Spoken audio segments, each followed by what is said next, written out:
Ed, we hear a lot about, Percy Harvin of Florida. What would his absence mean for Florida heading into the SEC title game? And now they'll be getting him back. Well, they're getting him back just as the Sooners lose DeMarco Murray. What will this mean for Oklahoma? Very much like what Percy Harvin meant to Florida. This is a guy that could go out of the backfield.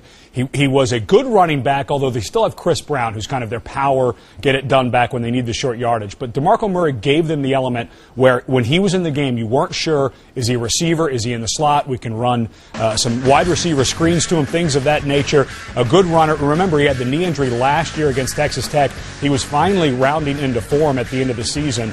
And the guy that, when you're defending Oklahoma, you're always afraid can take it the distance. They have great players still. Don't forget about Iglesias, Manny Johnson, all the great receivers, the tight end Jermaine Gresham. But I think that this is a huge blow to Oklahoma because of the numbers of things that DeMarco Murray makes you defend. Now they're gone. Let's stay then with Oklahoma just very briefly. Sam Bradford, of course, winning the Heisman, the second consecutive sophomore to do it. The first one, Tim Tebow, who actually had more first-place votes than Bradford. However, it does go to the Sooners quarterback. Now down a huge weapon in Murray. Go back, though, to the Heisman itself. What do you think carried Bradford in the end? You know, it was interesting. As I was following this race, of course, I have a vote in this, so I was watching right to the very end. And I think what happened was it was who was going last because it was so close. And the unfortunate part for Colt McCoy and, of course, Texas, not able to play on that Saturday. But Tim Tebow plays earlier in the day, plays very well, rallies his troops for a big win over Alabama.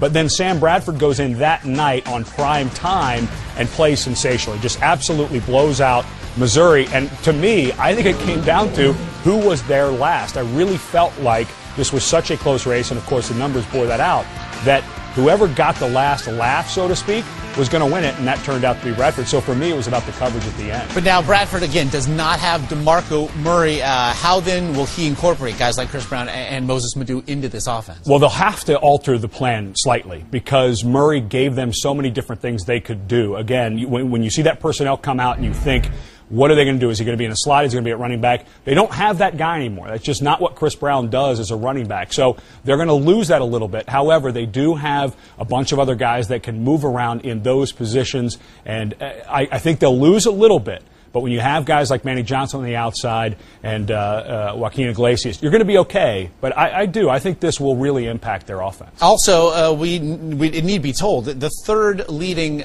all-purpose yardage man in the country. Yeah, not just in the one-third of this game will be the special teams. They are losing a dynamite return man. How much will that hamper them, especially in playing the field position? Well, and that is one of the big keys to this game when you look at it, because the kicking game for Oklahoma has been up and down all season long. They do lose their top return man in kickoff return, but they've also been very bad in kickoff coverage so far this year. They've given up some huge returns, including 3 touchdowns for return. So you lose this guy, and now you have to start to wonder, is this a huge advantage going back towards Florida in the kicking game?